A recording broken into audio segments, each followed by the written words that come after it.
نفسك في جمال النبي صلى عليه وحط لنا اللايك الحلو بايديه، وحياة حبيبك النبي ما انت معدي غير اما تصلي على رسول النبي وادعوا دعوه حلوه كده للبت وعد. ولا قولي لي يا حماد، هتجيبي لنا للعيد، هتجيبي لنا يا حماتي كده شوكولاتات كده يا حماتي للعيد بقى ولحمه وحاجات من دي يا حماتي. العيد ده مش بتاع شوكولاتات، امال بتاع العيد ده عيد لحمه. لحمه ايه يا حماتي؟ الناس بتجيب ترمس وبتجيب شوكولاته. لا مش بتاع، محدش بيجيب الحاجات دي في العيد الكبير، ده عيد اللحمه. حوش حوش على اللحمه اللي مترسيه في المدخل، اشي عجول وشي خرفان وشي معيز وفي العيد اللي عدى دهوت عملت لنا كيلو سمك شر في العيد.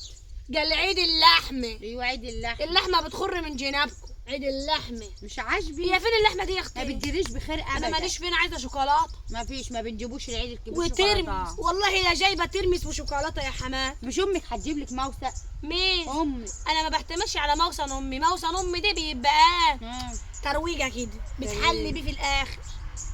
مفيش حاجه بتجيب لك كرشك ابدا. بتحلي بيه كده في الاخر. ده عيد لحمه، ما بجيبش انا الحاجات دي، بروح اخلي امك تجيب لي. لا هتجيبي يا لا حماد. مش جايبه. طب يا حماد الشوكولاته اللي حلاقيك جايباها ومخبيها تحت في الفريزر، حابه انزل يا اخوتي. وانت مين قال لك ان انا بحط الشوكولاته في الفريزر؟ ما هو انا ما اعرفش، بس انا بشم ما ريحه. اعرفش بشم وانا ريحة. بقول الشوكولاته بتروح فين؟ بتروح فين؟ ايوه بتروح فين؟ بتروح فين؟ بتروح هنا اهو. هنا اهو. هنا اهو. متاكده؟ متاكده. صلوا على رسول الله وادعوا دعوه حلوه للبت